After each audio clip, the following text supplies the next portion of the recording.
Welcome to The Power of One. My name is Brian Berry and I'm your host. This program demonstrates that one person can make a difference. And today we're very fortunate to have John Williams, Director of Race and Reconciliation for Fellowship Church, with us today. He is emblematic of one person making a difference. So thank you for being here, John. Thank you so much for inviting me, Brian. I really appreciate it. So what I'd like to do to get started, we have numerous topics to talk about. But I think it would be important just to know a little bit about your background. So how did you come to Pasadena and what were you doing, those first years? So how did all that unfold for you? Sure. So I moved out here in the summer of 1986 to work with a gentleman named Dr. John Perkins, who founded the Harambe Christian Family Center. And I got the wonderful opportunity to work with him and his wife, Vera May, from 1986 to 1989.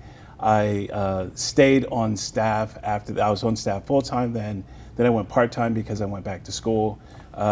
Finished up at USC Law School and began practicing law, but also my wife and I are so committed to wanting to be in Northwest Pasadena that we moved down the street from the Harambe Center. And so I've been practicing law for a number of years. I stopped practicing law back in 2016 to really re-engage in this conversation of race, reconciliation, and racial justice. And so, so that gets me to being here with you today. Yeah, and I'd love to talk more about the Harambe Center and Dr. Perkins because I think his legacy is so important.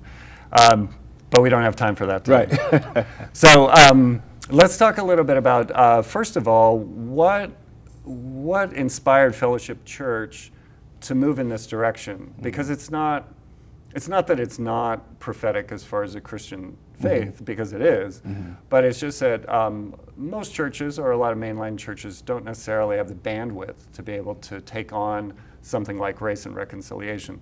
So kind of a two-part question. What does the entity that you run, what do you do? Right. And why did Fellowship Church want to do that? Sure. I'll actually start with the second question first. And so Pastor Albert Tate, he and his wife founded Fellowship Church, which formerly was called Fellowship Monrovia, but we have campuses in Monrovia and Pasadena now. And so they started the church with the idea of wanting it to be a multi-ethnic, intergenerational church. And so with that idea, as they founded the church and started to progress, and there were different ethnicities, different races that were a part of it, it became readily apparent very early on that different races, different ethnic groups have different perspectives on different issues. And so they thought that it would be a great service to the congregation as well as the larger community to have someone whose sole position, whose sole job is to navigate those conversations around race, racism, history, church, and reconciliation and racial justice. And so that's how we got started. So how does it function then? So is it like, and I'm just gonna draw sort of a visual picture with words. Sure. But are they workshops? Are they trainings? Are they seminars? Are they or dialogues maybe with different community groups or racial groups around Pasadena, Altadena? How does it work? Brian, you pretty much nailed it. I mean, it's all of those things. But when we first started, our goal was to have workshops, to have full day workshops where we bring folks in with kind of targeted conversations. And so we talk about kind of what does the Bible say about race and racism? What has history taught us about race and racism? What is racism? I mean, there's a wide variety of definitions that are floating around out there. And so we thought it was necessary to kind of create some common language around the definition of racism. And so for us, our kind of working definition is racial prejudice plus the misuse of power by institutions and systems. And then we spend some time, a considerable amount of time, actually breaking that definition down. And then after that, we spend some time on like, what's the impact that racism has had on people of color? And what's the impact that racism has had on white folks? And the impact is different. And then how do we begin to have conversations around what do we do to solve the problem of racism and racial injustice? And we're going to break that down a little bit more Sure. in a few minutes. But before we do that, do you also talk about, so there's what's known as or observed as individual racism as opposed to systemic racism, and where the two collide, or how they're maybe in partnership with one another. Do you break that down as well? And then if so, what are your distinctions, or especially systemic racism or bias? Oh, absolutely. We break them down. I mean, the way I kind of look at it is racism is a two-headed monster. It's that one head is individual, and so we do talk about racial prejudice, which is that animus that I may have against you because you're white, or you have against me because I'm black. So we talk about that, but we also talk about systemic racism and how different systems by a collection of people kind of work and have worked historically to disenfranchise different groups of people, and how those systems have advantaged the group that's working towards disadvantaging the other group. So it's really important for us to talk about both advantages and disadvantages, and not just talk about racism in the terms of how it harms people of color. Yeah, that would make sense. And really, one of the subtle distinctions is the disadvantage for white people. 'Cause Correct. I think a lot of white folks don't feel like, well, there's no disadvantage here. So to point that out is really helpful. The other part, as far as systemic racism, I think a lot of people in the white community say, that's just a few bad actors. Right. That's just a few individuals. The system is just and it's fair. So how do you warm that up, or how do you back into that to be able to say, no, actually there are parts of the system that are not just or fair? Yeah, I mean, there's a number of ways that we do it, but one of the biggest ways is really through talking about history.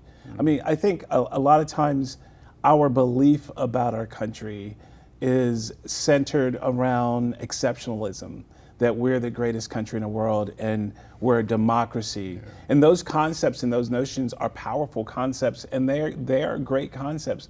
However, embedded within those concepts historically, there have been ways that our system, being the government, being institutions, education, different institutions that have really worked to advantage white folks. And here's the thing, and I want to talk a little bit about that distinction, where it really advantages a certain group of white folks and disadvantages like poor white folks.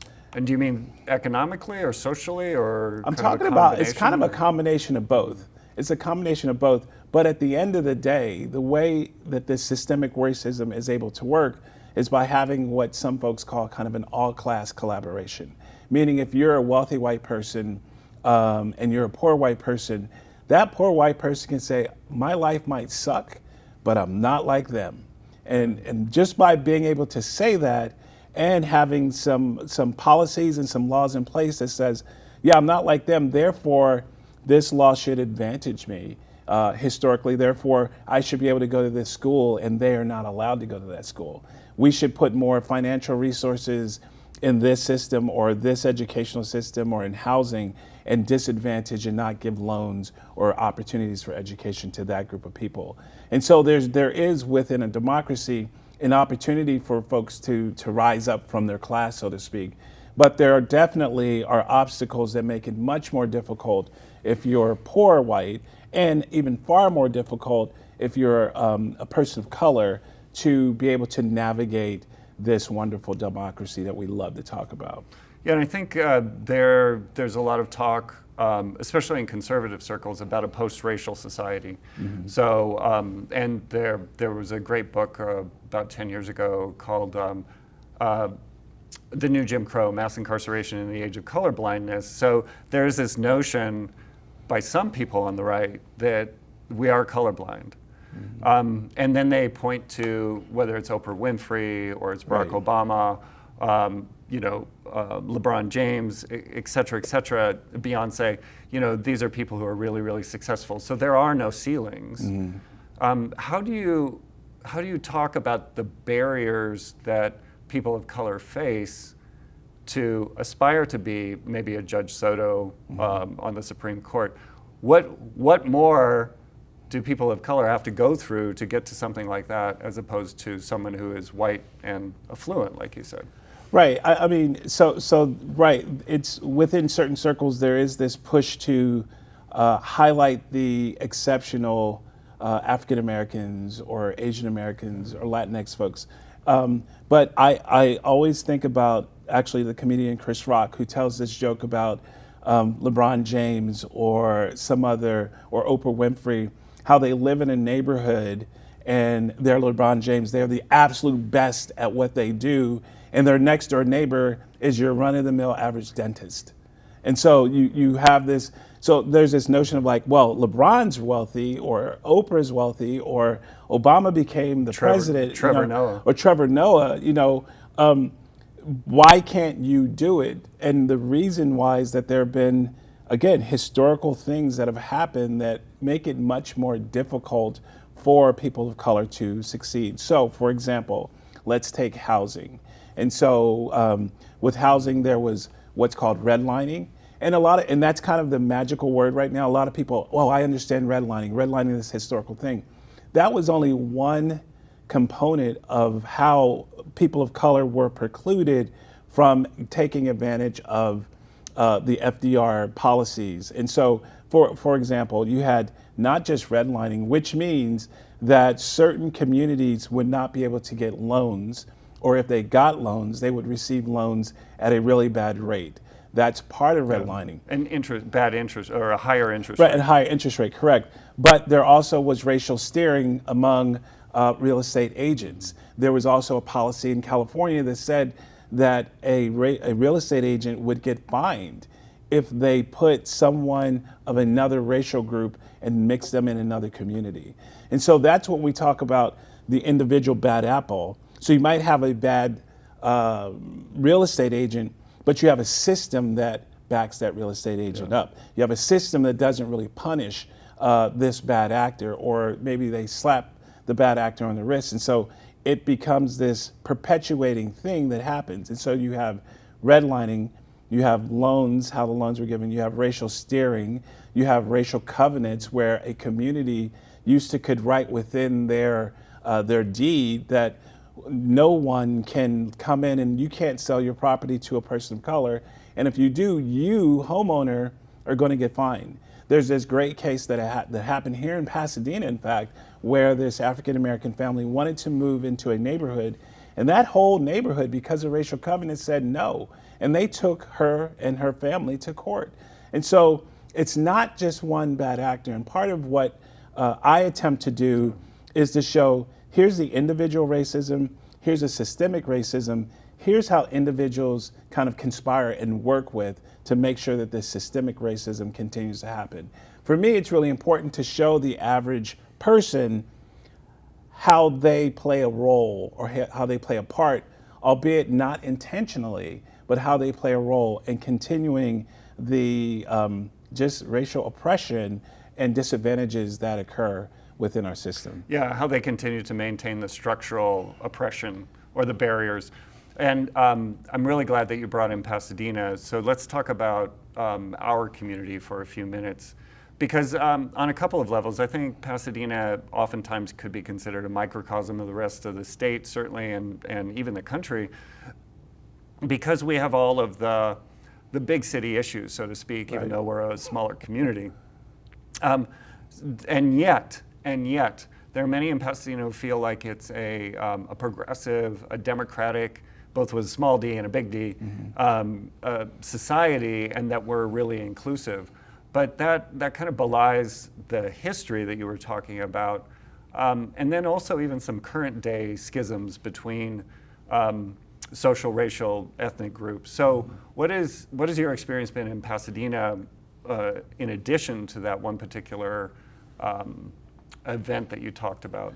Right. So you had the housing event that would occur. There was a concerted effort to keep people of color out of certain neighborhoods.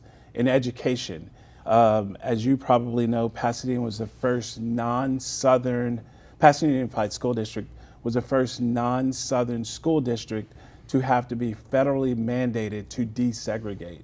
So when we think about California generally, and we think about Pasadena specifically, and think about how liberal we are, that's really not our history. Our history has been this resistance to, again, having any kid who lives in a neighborhood or any kid who wants to go to a particular school, to have them have that opportunity to go to that school. And when you have this kind of segregation, you have to ask that deeper question of why? Why is it necessary to have that segregation? And it was because of money. It was because we want to put our resources, our time, our talent into these schools and less so into those other schools. And so that's another example of kind of the race, how race plays out in our city of Pasadena. In fact, Brian, one of the things that the center does is we actually do a local history of Pasadena, looking at the racial history of Pasadena. And we look at a number of components. We look at education, we look at housing, and we look at how historically hiring within the city and how difficult and challenging that had been for African Americans. And so, and as well as for other ethnicities to be hired and to get promoted and to all those things that go into labor.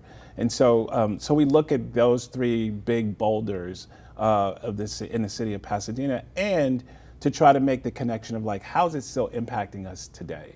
And so it's not just this look as if we're going to a museum or we're going to a zoo to look at what happened in the past, this distance kind of analysis. It's the type of analysis that says, okay, that happened in the past. What's the residue? How is it still impacting us today? Yeah, and so let's pull back again to maybe a more macro level, and just to say, to reiterate that studying our history is really valuable in this process of improvement, shall we say.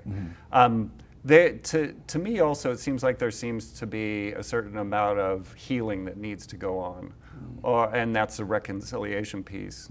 So how does the project that you're working on, how does it engage or involve this notion of healing or reconciliation or listening to one another? Well, I think that's actually the first part, is the listening to one another, kind of getting folks into the same room to hear not just the history, so that you get that kind of that distance part, but also to hear from people of color today, or to hear from just different ethnic groups, to get people in the same room to listen. What's their lived experience as well. And so it's not just this eye towards history, which is incredibly important. I mean, I like to say we have to become fierce truth tellers. Like, we have to just tell the truth, and then let the truth almost sit on the table and let's wrestle with it. What is the truth? What's been its impact? And then in terms of this healing, how do we move forward in understanding this truth that's just sitting right before us? Yeah, and that kind of leads to this notion. So a lot of well-meaning white folks I know are kind of stumped. They're stymied. They're like, well, I'm not a racist, Right. and I didn't create the system, and I don't really have a position of power, so how am I supposed to dismantle racism? And yet, it seems unfair to place that on the backs of people of color, because they didn't have anything to do with it. So what are some of your thoughts about kind of that harmonious relationship, or maybe a partnership? So I'll give the example. Last summer, summer of 2020, we're in 2021. Okay, the pandemic's messed up my calendar. But last summer of 2020, there was the beginning of what some have called a racial reckoning, which is we saw the murder of Ahmaud Arbery, Breonna Taylor, of George Floyd, and then all of a sudden on social media and in all other forms of media, there's people wanting to have this conversation. There's a lot of people who are saying, oh my goodness, I didn't know it was this bad, or we need to do something. And with that came a good amount of folks who rightfully said, hey, we've been in the game, we've been dealing with this for a long time. Welcome to the party. Now go and do your homework. And so by telling people to go do their homework or go work this out yourself, from my perspective, you run the risk of, if they got the homework incorrect in the past, they're going to get it incorrect in the future. And so there still needs to be this conversation where people of color can give some direction and point them to some books or some fine experts, But still, the onus is on white folks to like take the book, read the book, process it, think through, not just read a book, because I like to say you cannot read your way out of racism. The only way that you come out of racism is by having relationships. Okay.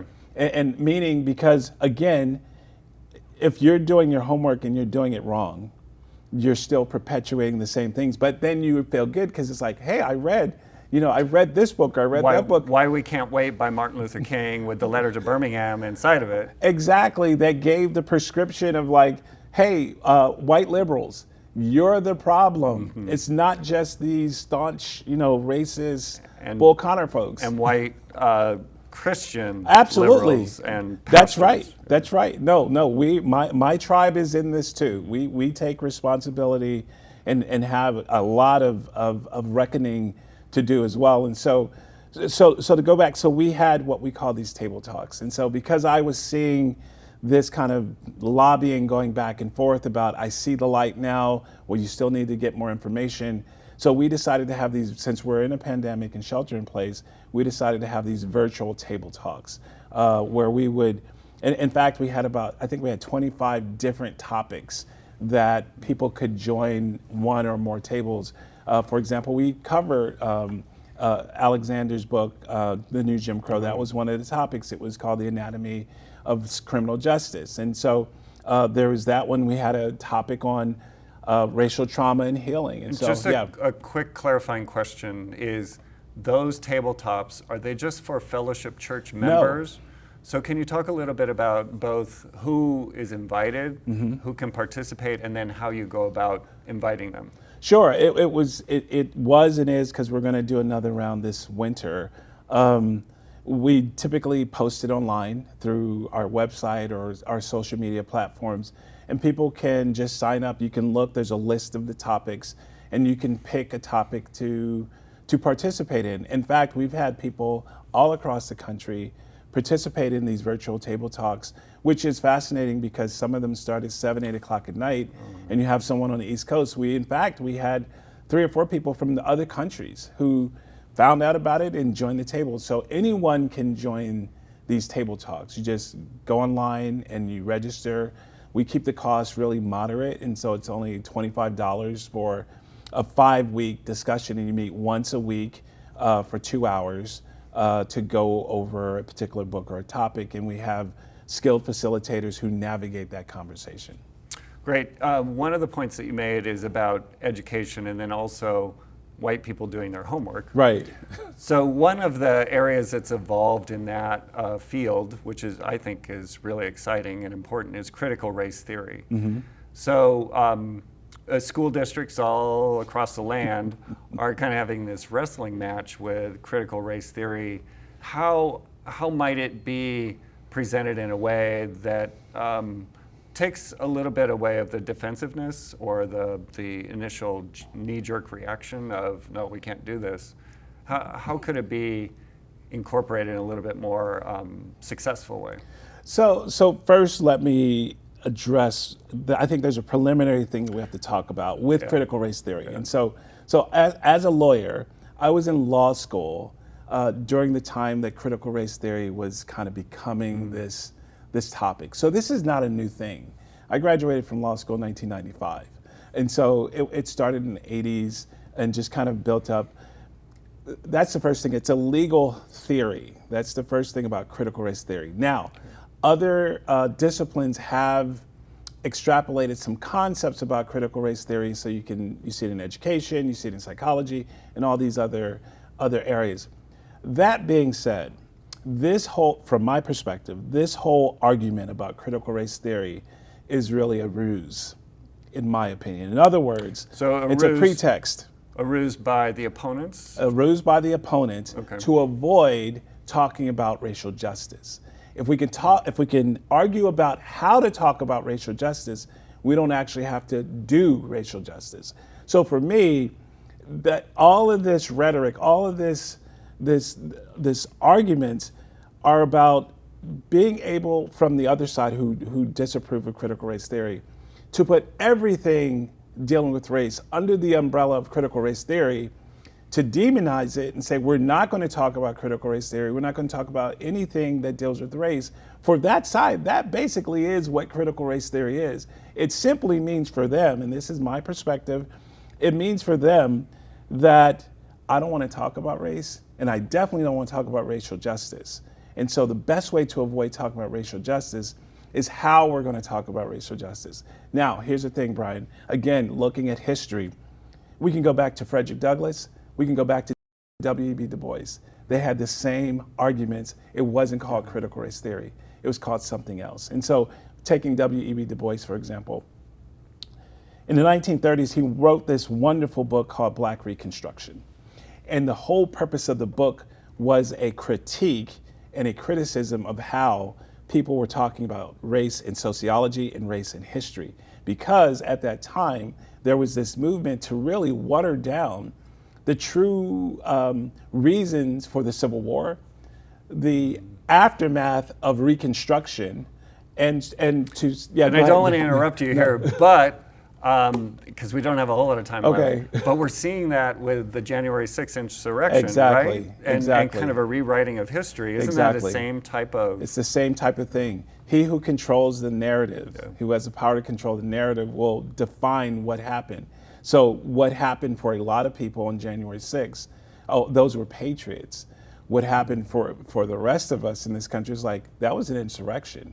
They violated, broke laws. And so if we're a country that's supposed to be about law and order, and we did not exercise any type of law or order during that insurrection, that's exactly what's happening. And we don't want to have a real critique or comment about what really happened, because elements of race will definitely pop up with that conversation as well. Yeah, so we're avoiding the truth, we're rewriting history, Right. We're shifting the narrative, and then we're distracting. We aren't even going to talk about the real issue. We're just going to talk about the process of the real issue, Exactly. which you see in the Senate all the time. Yes, exactly. So as we kind of wrap up today, Sure. Any last thoughts about what we could be doing a little bit better as a community to really create the blessed community that Martin Luther King was talking about? Yeah, I think, again, it's what would happen? This is a question I ask myself, especially about the city of Pasadena, because you have the city, you have the county, you have the state, and you have the federal government, right? And so, but what would happen if Pasadenians said, we want to have a real racial reckoning of our city alone? City of Glendale is starting to kind of deal with that, where they admitted that there was sundown towns and that there was Right. redlining. What would happen if the city of Pasadena started having almost like town hall meetings to really look at the honest history of Pasadena, and to not just look at it to say, okay, we're done. Now, what do we do to redeem? What do we do to reconcile our past with our present? And so for me, it really starts with that, almost like what South Africa did, the Truth and Reconciliation Conference. Yeah, Rwanda did the same thing. And Rwanda did the same thing. Now you will hear critiques about both of those, where they had the talk, but there was no punishment. There was no teeth that went after it. It was, people were allowed to admit that they were wrong. People were allowed to offer forgiveness for that wrong, but there's no repair of that wrong. And so there has to be this kind of reckoning where, how do we put people back in place of where they should have been had this injustice not occurred? And there's a wide variety of ways to do that, and it's not just by money. Okay, so part 2, we're going to talk about repair, and another word for it is reparations. But I want to thank you so much for being here today. This was fantastic. Yeah. And you left us with an actionable item that if you want help with, I'd be happy to do that. So thank you for being here today, John. Thank you for inviting me. This was a lot of fun.